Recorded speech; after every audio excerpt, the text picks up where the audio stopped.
warahmatullahi wabarakatuh. Perkenalkan, nama saya Bella Cynthia Aisyah. Dan di sini saya akan melanjutkan materi yang sebelumnya, yaitu pelaporan keuangan dan standar akuntansi. Nah, sekarang yang saya akan jelaskan mengenai materi standar akuntansi di beberapa negara. Standar akuntansi yang disusun dan ditetapkan oleh badan profesi yang berwenang tidak akan berguna tanpa penerimaan secara luas dan juga tanpa adanya kesediaan dari para penggunanya untuk mengaplikasikannya dalam pelaporan keuangan. Proses penetapan suatu standar akuntansi berbeda-beda dalam berbagai negara. Untuk Amerika Serikat dan Inggris, di mana kedua negara ini memiliki kesamaan dalam pertama, tradisi hukum. Nah, yang kedua, paham kapitalisme. Yang ketiga, berpendidikan tinggi.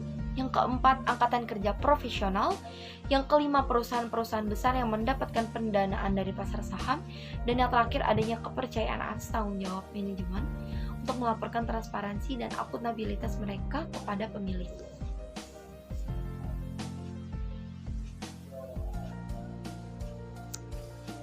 Sebagian besar apa yang terjadi dalam akuntansi di Inggris dimandatkan oleh hukum. Ada dua sumber utama standar akuntansi keuangan di Inggris, yaitu hukum perusahaan dan bahan profesi akuntansi. Konsep dan praktik akuntansi di Inggris telah mempengaruhi akuntansi secara global, terutama terhadap negara-negara bekas jajahan Inggris, misalnya akuntansi di Australia, Kanada, serta negara persemakmuran lainnya seperti Kenya, India, Hong Kong, Selandia Baru, Singapura, dan Afrika Selatan.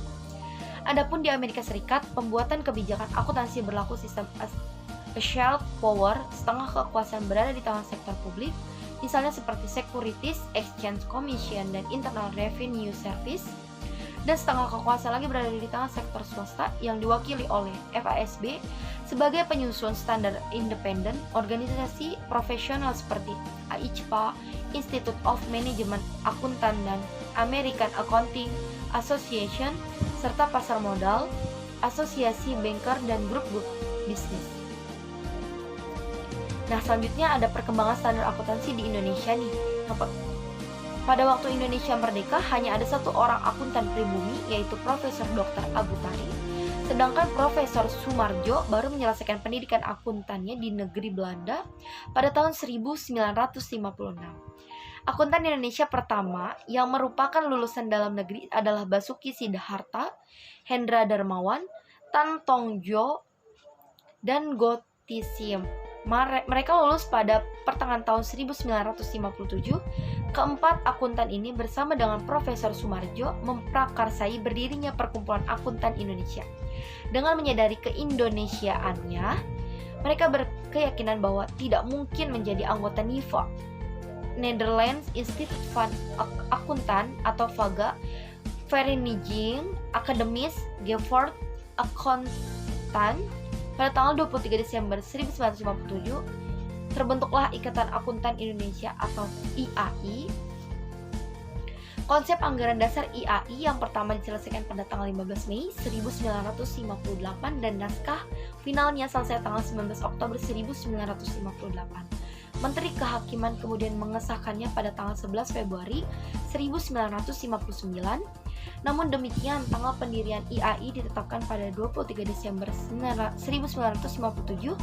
Ketika itu tujuan IAI adalah membimbing perkembangan akuntansi serta mempertinggi mutu pendidikan dan pekerjaan akuntan. Pada tahun 1973, untuk pertama kalinya IAI menerbitkan Prinsip Akuntansi Indonesia atau PAI dengan maksud untuk menghimpun prinsip akuntansi yang lazim berlaku di Indonesia dan juga sebagai prasarana bagi penerbitan laporan keuangan untuk perusahaan yang akan memasuki bursa pasar modal. Dan di sini ada persepsi manajemen lingkungan kerja dan laporan keuangan.